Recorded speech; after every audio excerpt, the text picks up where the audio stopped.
Alrighty, fans of the Tadpole, welcome back to the channel. Episode 22 this week. Hard to show up on the back of a couple of bad weeks in a row. Last week being my worst of the two. Last week, as in 2 days ago. We went 3 wins, 3 losses on verdict on the main card. Chose one underdog, which lost. We lost the multi, and then 3 units also went down the drain in our single place section. It was another card kind of left in tatters with some late cancellations. It was super frustrating to have 3 fights end up on the verdict slip that I didn't even get to analyse here on YouTube. In terms of getting to my best worst calls of the night, my worst call of the night was probably St. Preux. I didn't like his looks from Orthodox. He really needed to stay southpaw to give himself that dangerous aspect on the left side. Without it, his danger was halved, and then he didn't really look for a level change at all. He just got worked by Jamal, who did look really impressive. Definitely went the wrong side of that one. Kind of chased the value at the bookies where OSP was an underdog, but left verdict by the wayside as he was a pretty decent favourite on the app, and could have cashed in on Jamal in a big way there. As for my best call, I'm actually going to go without. Keep the pressure on myself. Delize would have been my best call. He did win comfortably, but I thought he was going to for sure finish that fight. And although he went chasing the heel hook, like I thought he might have done, no result equals no credit. So ahead to this week. Fingers crossed that this event holds together, because if it does, it's sure to be a fun one. We only just lost Angela Hill versus Tisha Torres this morning, so hopefully that's not a sign of things to come. Getting straight into the bottom of the main card, we've got Junior Dos Santos versus Cyril Gane. 2.20 times and $4.30 on JDS's side. Cyril's 1.83 times and $1.21 at the bookies. Look, I'm not going to talk too much on these first 2 fights because I've got plenty to say on the last 3, and a man can only talk for so long. So straight into it. Cyril Gane, scary frame, 6'4", 81-inch reach. I've seen him elsewhere listed at 83 inches of reach. He's a monster of a man, similar to Francis Ngannou in terms of that way, or in terms of how they come across. Other similarities between himself and Ngannou is the forward pressure and hand speed. Both guys have very, very fast hands, love to stay on their opponent. I expect that JDS will have his back to the cage at pretty much all time in this fight, or at all times. Cyril was even able to keep Boza cramped up. He is a much lighter fighter, much lighter on his feet than Dos Santos. And, Gane is a powerful guy, but he rarely overextends or forces his shots too much. He touches his opponents, he works volume, he has a Muay Thai base, and you can see that with the way he uses his knees and kicks, especially to the body. On top of his kind of movement style, bouncing on the balls of his feet, switching stances. I said I would never pick a heavyweight again based on their movement being better after the Tanner Boza pick, after the Josh Parisian pick. But man, this guy's light, really light, and questions surrounding whether he can fight like that for 15 minutes. And if his conditioning would hold up, they've already been answered. He's incredibly reliable defensively, getting out of range or slipping shots and returning with his own counters. And you can trust he'll always have that guard up when there is a threat of an attack and parry off shots. 74% striking defense is remarkable.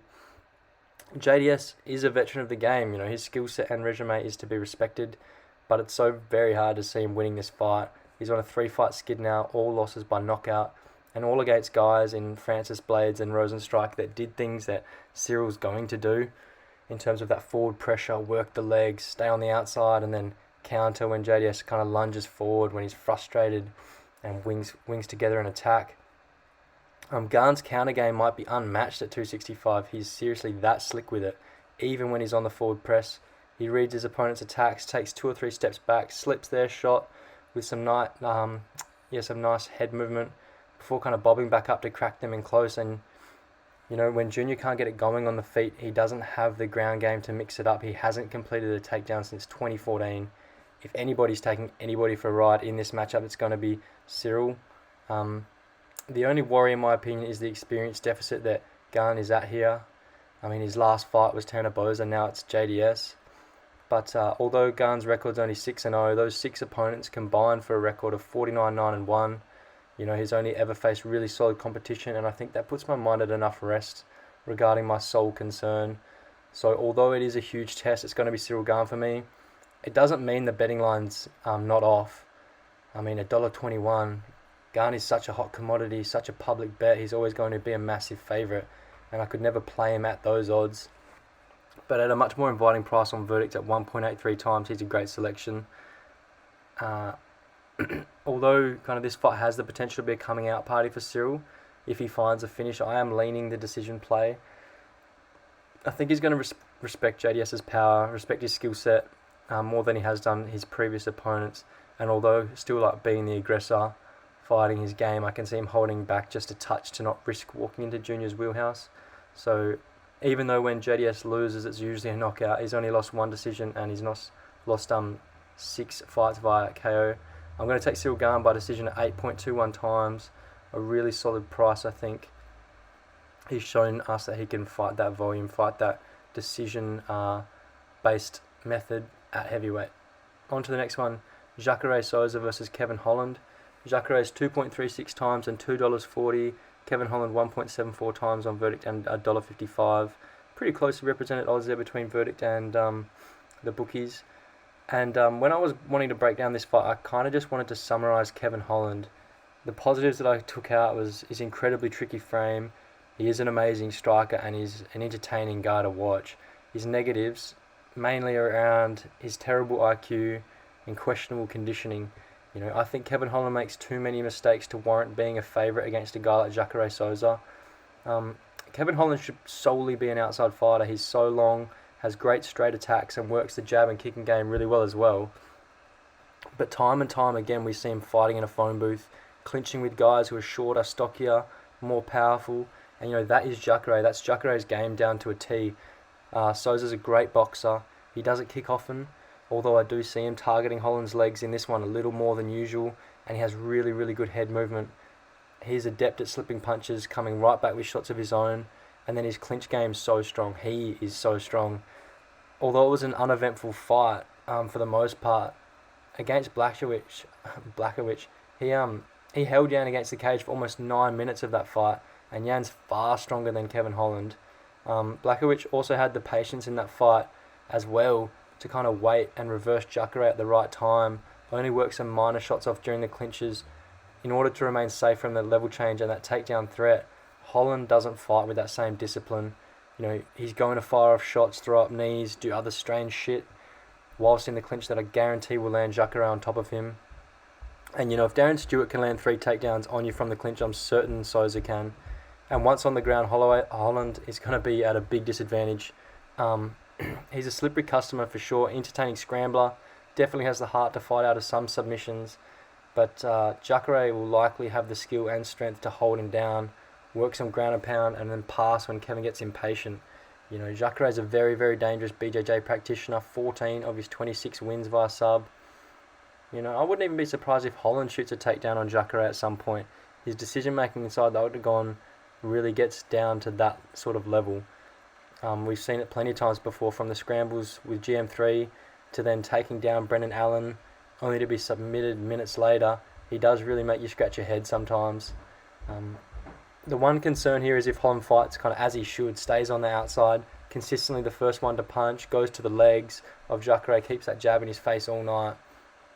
But even if he does, Jacare always implements that crowd the kicker type style, tries to press his opponent back with feints and footwork until they get behind that black line where he can box them up and get a hold of them. And he's been doing that for years and years against far higher level competition than Kevin Holland. So I can't go past him in this spot. Kevin is making improvements in his game. He is a pretty young guy and he's fought a lot of times in very few years. But Jacare is going to close distance, bob that big head of his to dodge Holland's shots on the entry and get a hold of him before taking him down and just breaking him, I believe. Holland's conditioning has looked better, but a grappling match against one of the best to ever do it will likely prove too much. In fairness, I do think Souza will probably need to absorb some shots when they are at range. Holland's going to be busy. He's going to be the far busier guy. But I do back Jacare's durability. I think he can take the shots he needs to get inside.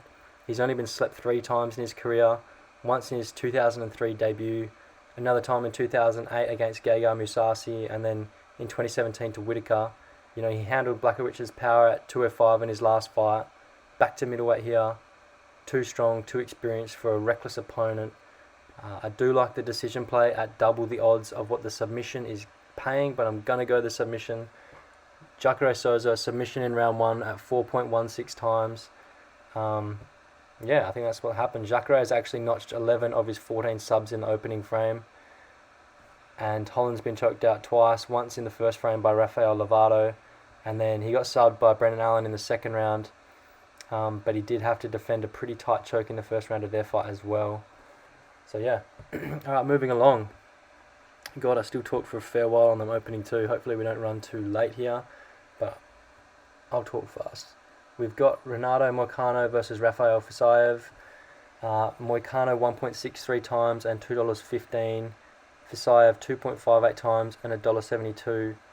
That's our first kind of opposite representation here between verdict and the bookies on this card.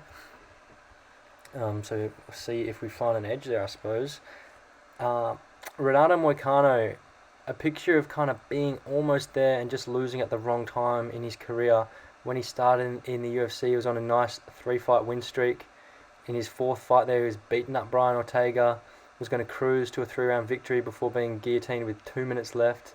And then Brian Ortega went on from that fight to have one more before challenging Holloway for the title.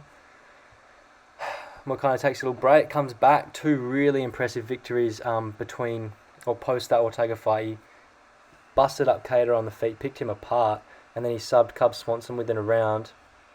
You're thinking he's just about there again. His next fight he loses to Aldo, who then got to fight Volkanovski for the number 1 contender slot.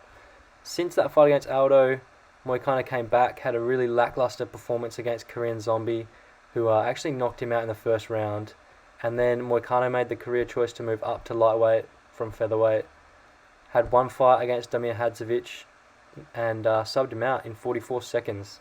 So that's where we're at now. Just a little quick UFC recap for Renato Moicano.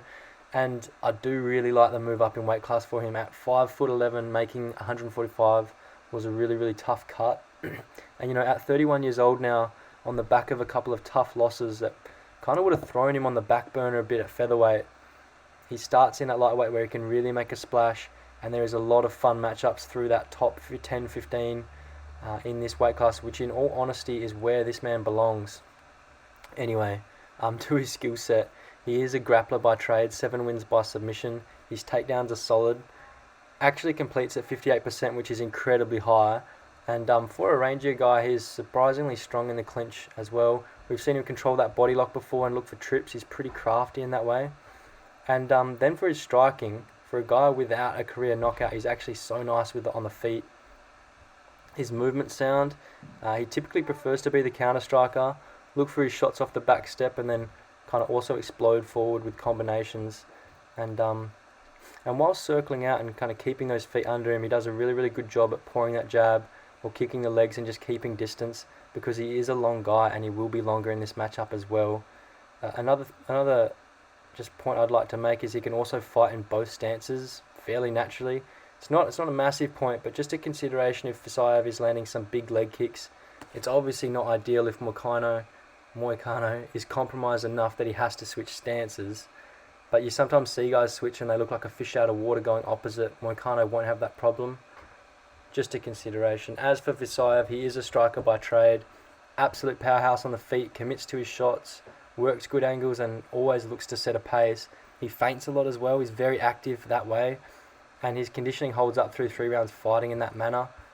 As for his kicking game, it's seriously scary. He's got thunderous leg kicks. He really turns his whole body into them. He also kicks to the body, uses that spinning back kick a fair bit. One thing he doesn't do too often is kick to the head. He typically targets there with his hands only. It's just something I noticed when I was going back over the footage. As for his base, his striking base, it's Muay Thai, and his Muay Thai ability is world class. If he gets that Thai clinch, them knees are coming to the head and to the body. He even likes to hold onto a guillotine and get knees up there, and he actually leaves the ground to jump into his knees. He really put some damage on Alex White that way in their fight.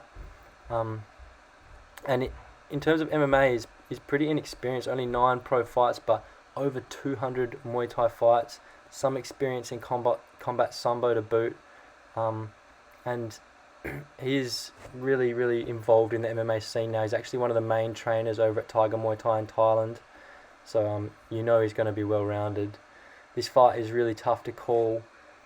My biggest problem with Renato Moicano is his slow starts. Before the Korean Zombie fight, it hadn't really cost him before, but it had always been a feature of his fights. He tends to come out a little slower, a bit flat-footed, a little less pop in his shots, and throwing his strikes kind of wider than straight down the middle where he looks the most crisp and where he uses his range to the best of his ability. And if he does that here, come out slow, Fisaev might finish him early because he's kind of the opposite. He looks to get working from the bell, and if Moicano isn't switched on, he's going to be too slow for a high-paced, high-action guy in Rafael. In my opinion, what's going to be the biggest key in this fight is the takedowns. Moicano has shown us his ability to strike with elite company. Like I mentioned earlier, he outboxed Calvin Kattar in their fight, and in that fight he actually didn't even attempt a single takedown.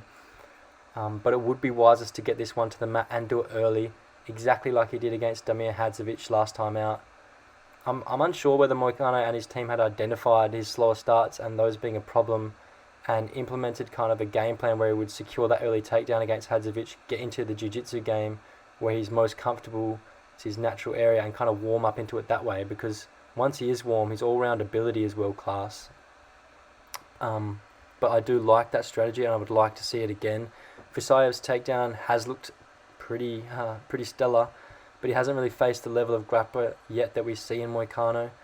Fisaev does have 100% takedown defense in the UFC. His opponents are 0 of 13 on takedown attempts, but those takedown attempts were from Alex White and Mark Jacare. They aren't as polished in that area, so I'm going to ride with Moicano here. I think he can get this fight to the ground early, try and wear on Fisaev and soften him up a bit. I don't doubt that Fisaev will manage to force some stand-ups. He's a strong, explosive guy, but the BJJ threat of Renato will keep him in check down there, I reckon, and I think he gives up some control time as a result. And then, we've also seen Renato seamlessly take the back when guys push off and try and roll over, scramble to their feet. He's a problem in that scenario. And then in the striking exchanges, I feel like I've seen enough ability out of Moicano that he can work his own offense from the back foot, where he's got a greater ability to try and avoid most of Fisaev's strikes and power. So yeah, Renato Moicano for mine, and I'm going to play a decision at 2.65 times. It is the more likely outcome. There's a potential he could notch a submission, but I'll go safe here and ride the points. Alright, co-main event, Tony Ferguson versus Charles Oliveira. 1.38 times and $1.60 on Ferguson's side. Charles Oliveira 3.61 times and $2.30. Finally, a co-main slot that is sure to deliver. It's felt like a long while since we've had a co-main that amps you up, and you're almost as keen for it as the main. And when that fight ends up playing out as a really, really good fight, an entertaining fight, you kind of catch yourself knowing that there's another fight to come in the card. It kind of has to be someone of a name and has to have meaning within the division and title implications, etc., like this fight does. I seriously think the winner of this gets Conor in March. Yeah, that is implying Conor beats Dustin in January. Spoiler alert there. Which could realistically be for the title, the winner of this versus Conor or Dustin. I'll give Dustin that, but I think Conor wins that fight. Where that leaves Gaethje, I don't know, but all of that kind of makes sense to me. If you go back over the recent few cards, literally the last time we had a fight like this, second from the top, would have been months ago. I'd say probably the closest thing to it would be the Whittaker-Cannonier fight under Khabib and Gaethje. I know we had Shevchenko versus Maia a few weeks ago, but that didn't really get my gas on. And aside from that, it's literally been so ordinary. We had, OSP and Jamal Hill last week, Baez and Sada the week before, Al Hassan Chaos, Williams, Tanner Boza, Andrei Arlovsky, just some gross fights in the co-main. So I've rambled enough, but you can kind of get a sense of my excitement or anticipation for this fight, because it's just a perfect matchup for these two at this stage in their careers. This fight happens one bout prior for both guys, and it's got so much less appeal. If Tony hadn't been dismantled by Gaethje, we would be thinking that he's still just kind of an unbeatable guy, and this would probably be a wash. Wouldn't have really made sense. And for Charles Oliveira, if we hadn't seen him smash Lee, we wouldn't know if he had the ability to perform under the brightest lights in a main event, against a high-level opponent, which we now do. Kevin Lee is his best win. So yeah, a lot of questions answered for mine and potential X factors eradicated coming into this one. So we can kind of just look at their skill sets and abilities and go from there. I don't think that the damage Tony took against Justin Gaethje in his last fight is going to play a role here. It's been a while, 7 months actually, which is a longer layoff than I thought. And even though Tony's getting older, he's a little old, he's 37 now, he isn't human. He's going to be fine. His conditioning won't wane. He's going to come forward and pour it on Oliveira like Charles has never experienced before, you know. I won't go into breaking down Tony's skill set. Everyone knows what he does, and that is no one actually knows what he does. He's unorthodox, unpredictable, you know, at times comical, funny to watch, but always dangerous.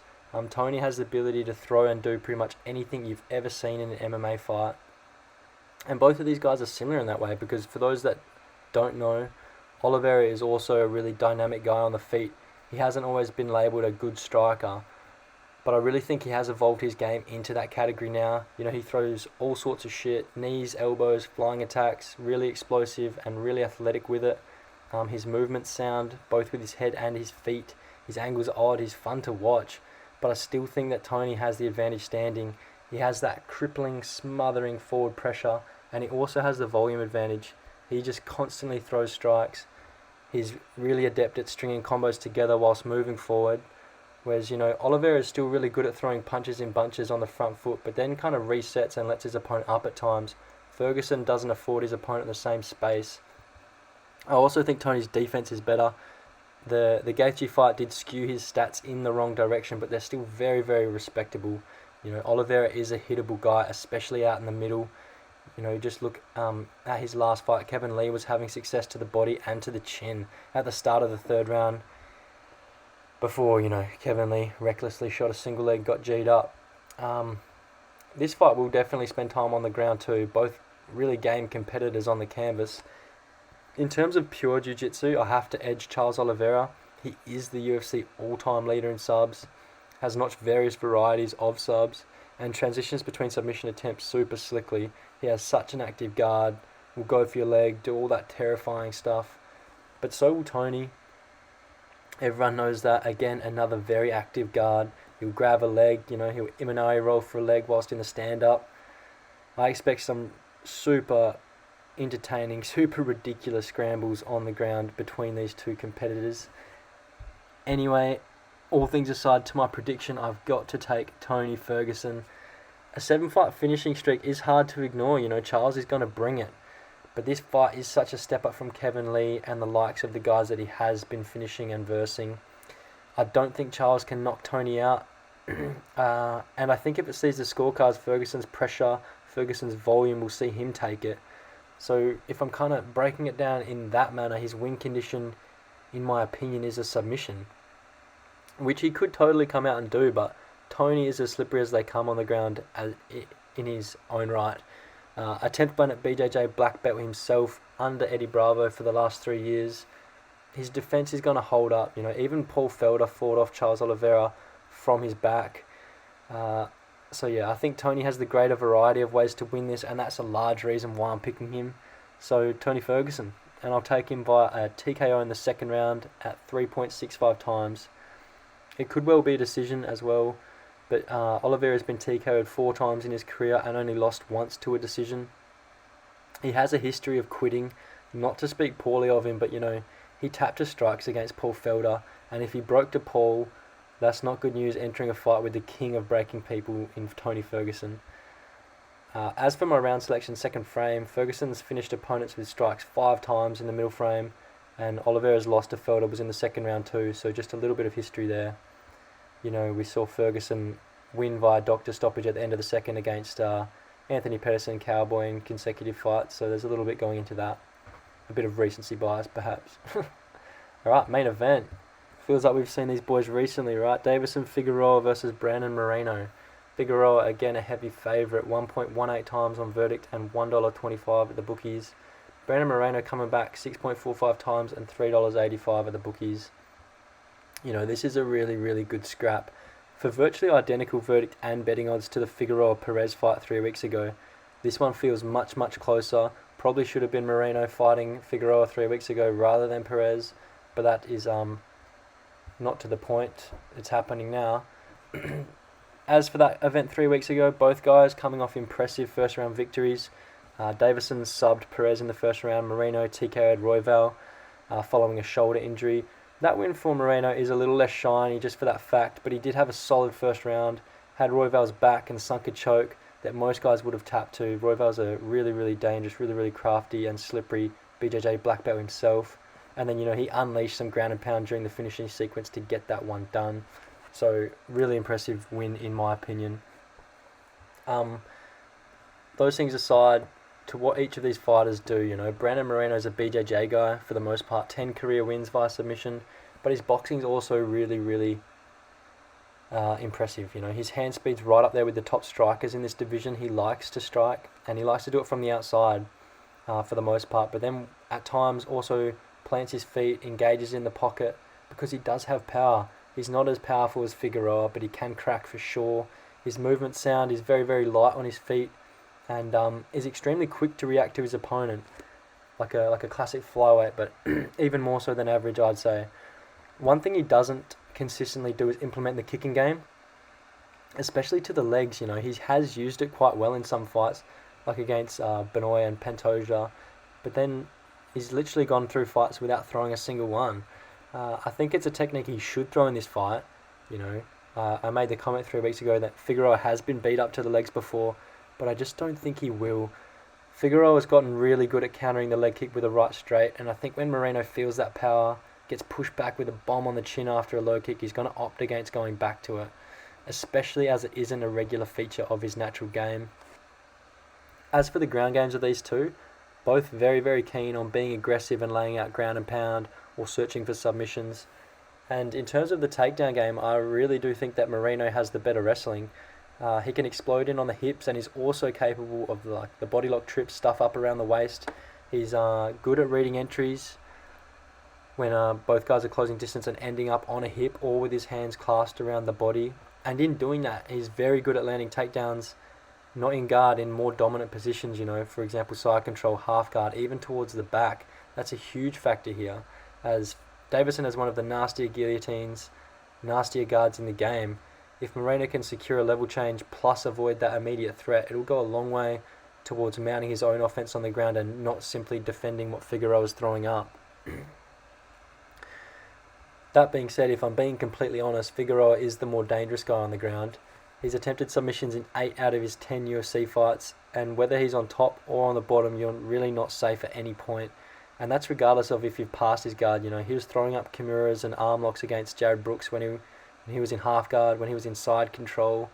And whether he's doing that to actually attack or just create some space and scramble up to his feet, he's a scary guy. And Figueiredo is the more dangerous guy on the feet as well. His striking is just like nothing we've ever seen before at 125. He's not a volume guy, that's not really his style, but he's just going to stay in front of you the whole time, walk you down, and once he's cut off the cage and has you cramped, he's going to roll his shoulders, feint kind of fanatically to get a response, and then just crack you. And when he throws, he lands. He has incredible accuracy, and when he lands, he hurts. Everything he throws causes damage. Now, Moreno liking to fight on the outside, plus being the rangier guy here, it's definitely in his favour. But he still sits down, commits to his strikes too frequently for me to think that Figgy won't get the better of him. And sure, he might get some shots off on Deiveson, but Deiveson's durability has never been questioned. We've seen him hit with big shots before and just stalk forward smiling. It's both terrifying and demoralising. Like I've said previously, until I see anyone hurt Deiveson in close quarters, I just cannot pick any of his opponents if they are at any point going to play his game in the pocket. And the fact of the matter is, Moreno is going to play that game at some point. Pardon me. A factor to consider in this one is the conditioning of both guys if this fight gets extended, which is plausible because both guys are incredibly durable and neither of them have ever been finished. Figgy's last 4 fights now have been 5-rounders, but none have made it past the second. We've seen him fight 3 before. Although he hasn't looked overly fatigued in those fights, his feints and level of chaos definitely diminish. On the other hand, Moreno's fought 25 minutes before against Sergio Pettis.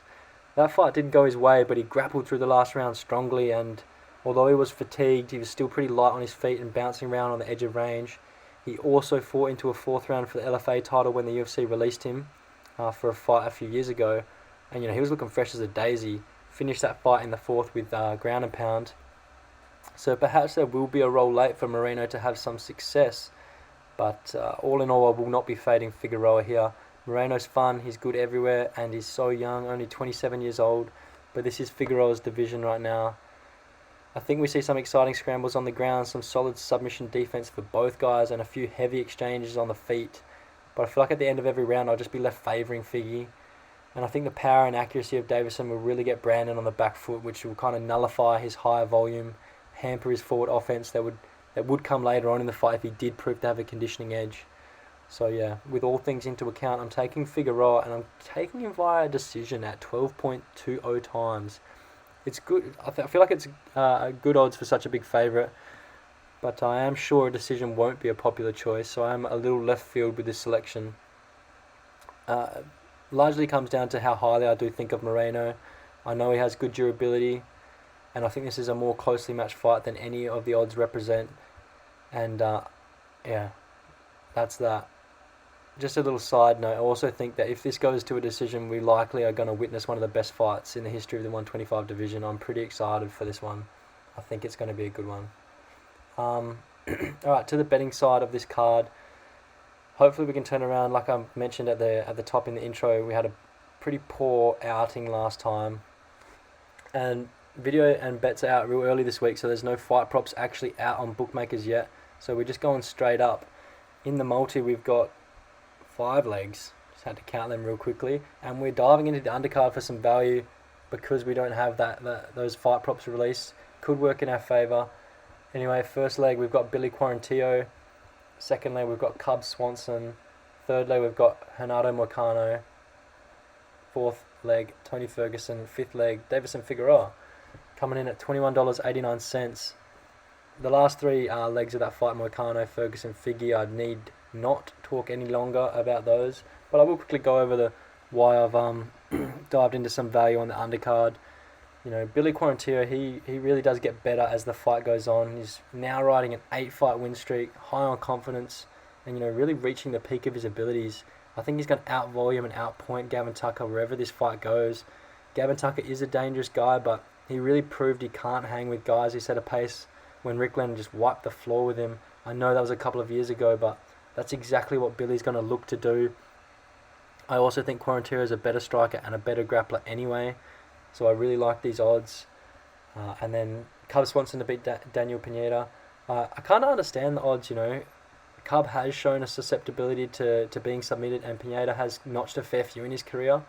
But if Daniel can't get you out of there, he does not win fights. He's literally never won a decision. Plus, he is not the most durable of guys either. He's been sub 6 times. He's been knocked out twice more. Both guys have been around a long time, but you just look through the resume. Cub has soared to higher heights, faced far better competition, and has proven himself in that company. Pineda has not. As like I mentioned with Gavin Tucker, Pineda has also had susceptibility to high volume guys before.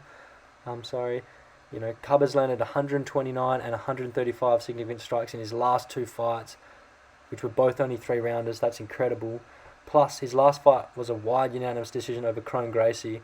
So, you know, if you're scared about his submission defense against Pineda, you just got to look at that fight. You're talking Crone Gracie, BJJ stud. And I know that fight didn't hit the deck, but Cub avoided the grappling exchanges at all costs. And I think if he does the same here, or wrestles and stays safe, he's got Pineda's number for sure. So that's the multi. A few single players, we're rocking with 3.